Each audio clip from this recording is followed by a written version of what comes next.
Macmillan Audio presents Althea, The Life of Tennis Champion Althea Gibson by Sally H. Jacobs.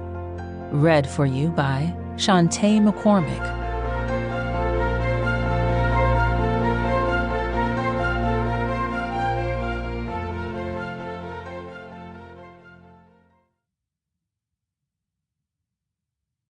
Preface. In the film King Richard, a drama about the tennis-playing Williams sisters and their father released in 2021, there is a fleeting moment in which the face of Althea Gibson appears. She gazes out from a black and white photograph stuck to the refrigerator as the Williams parents argue about which of them has contributed more to their daughter's success. Althea is smiling, a tennis racket gently clasped against her chest, as though amused at the couple's wrangling. After all, she knows better than anyone that it's she who deserves primary credit. If it weren't for her, the Williams sisters likely wouldn't have become who they did. 65 years ago, Althea Gibson did the seemingly impossible. A skinny high school dropout bearing the scars of her father's beatings on her back, she served and lobbed her way from Harlem's mean streets to the lush green courts of Wimbledon to become the first black woman to be the #1 tennis player in the world. 7 years later, she rewrote history again when she broke the color barrier in women's golf and became the first black member of the Ladies Professional Golf Association Tour in 1964. Althea's achievements earned her a place in the then-fledgling pantheon of black sports heroes who came before her, like boxer Jack Johnson and baseball icon Jackie Robinson. But the truth is that her undertaking was much harder than theirs. That Althea was a woman made her task infinitely more challenging. Unlike her male counterparts, she had no models before her to lead the way, no teammates to support her, and an earning power that could not compare with that of the men.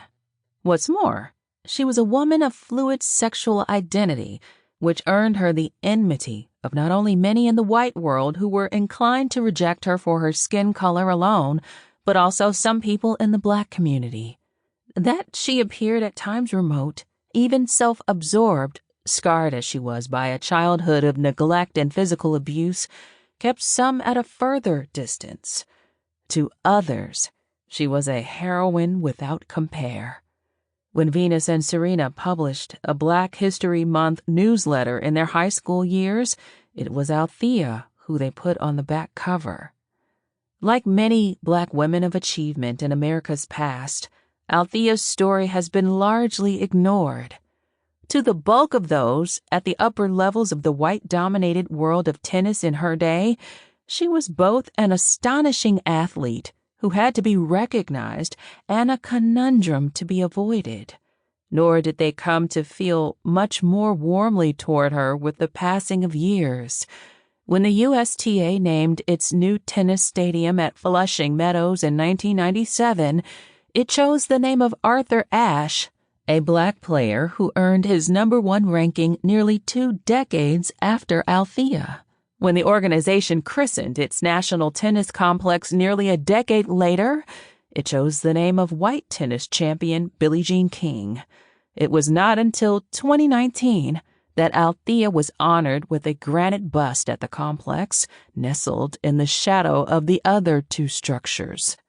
It is likely that few on the set of King Richard, other than the Williams family members, were aware of the identity of the woman in the photograph on the refrigerator. Even the set decorator who selected the picture and put it on the refrigerator admits that she had never heard of Althea Gibson before she began rooting through the history books for props. That she chose Althea's photo at all, she explained, was simply a reasoned guess. After all, there were few other high-ranking black tennis players in the 20th century to choose from, only a tiny handful of them women. It is time now, at this long-delayed moment of racial reckoning, that Althea Gibson's story be told. Time at long last that the chronic neglect... Sample complete.